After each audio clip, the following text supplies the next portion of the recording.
At ngayon halalay malapit na, kanya-kanyang suyo at mga propaganda na siya'y hiboto't siya'y mahusay, na siyang tutulong sa bawat oras, na siya'y maglilingkod na matapat sa ating bayan. At ngayon nga, nasaan na ang matamis na pangako?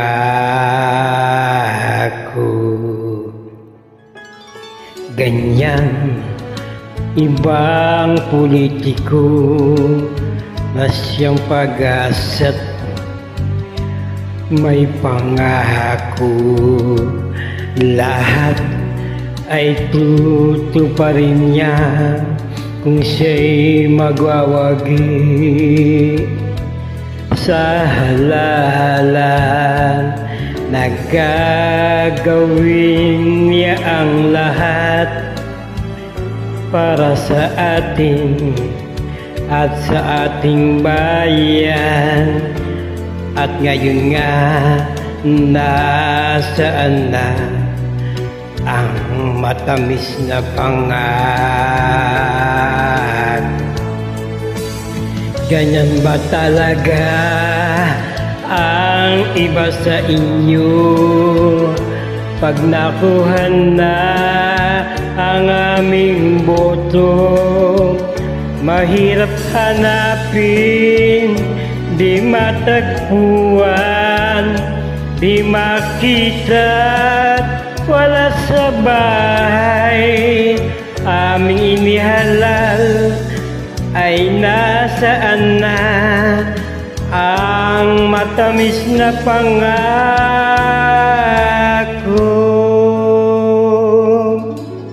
Ganyan ibang politiko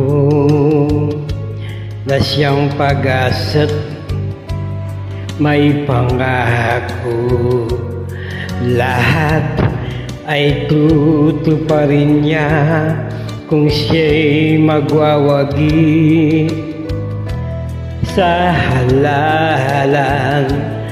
Nagagawin niya ang lahat para sa atin at sa ating bayan.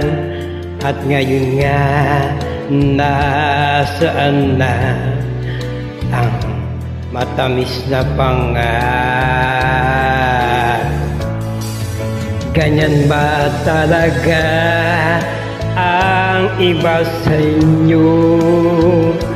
Pag nakuha na ang aming boto, mahirap hanapin, di matagpuan, di makita't wala sa bahay.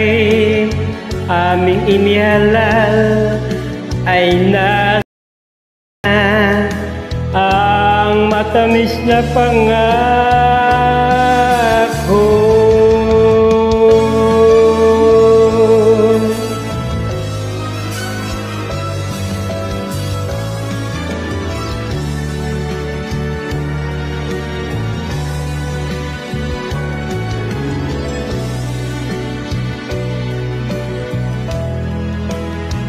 Mahirap hanapin, di matagpuan, aming inihalal ay nasaan na ang matamis na pangako?